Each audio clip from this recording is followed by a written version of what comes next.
श्रीबुधाय नमः। अथ श्रीबुधस्तोत्रम्। ॐ पीताम्बरः पीतवपुः किरीटे चतुर्भुजो देवदुःखापहर्ता धर्मश्चधक सोमसुतः सदा मे सिंहादिरूढो वरदो बुधश्च प्रियङ्गो कनकाश्यामं रूपेण प्रतिमं बुधं सौम्यं सौम्यगुणोपेतं नमामि शशिनन्दनम्।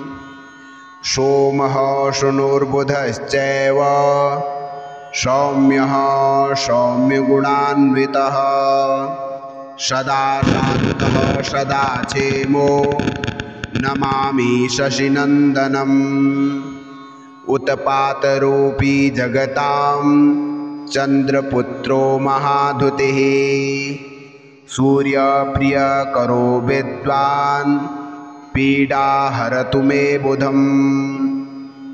शिरीषः पुष्पसङ्काशं कपिलीशो युवा पुनः सोमपुत्रो बुधश्चैव सदा शान्तिप्रियच्छतु। श्यामः शिराश्च कलाविधिज्ञ कौतूहली कोमलवाग्विलासी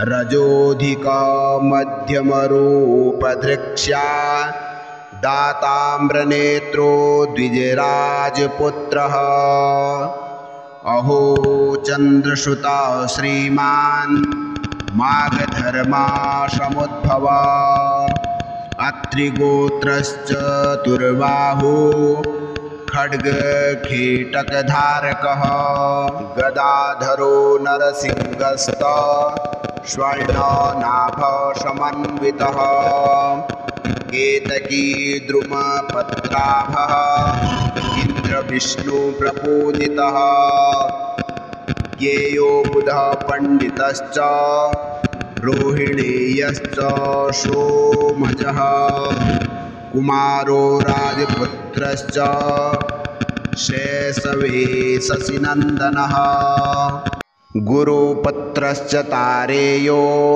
विबुधो बोधनस्तथा सौम्यः सौम्यगुणोपेतो रत्नदानफलप्रदः एतानि बुधनामानि प्रातः काले पठे नरः बुद्धिर्विबुद्धितां याति बुधपीडा न जायते। इति श्रीबुधस्तोत्रम् सम्पूर्णम्।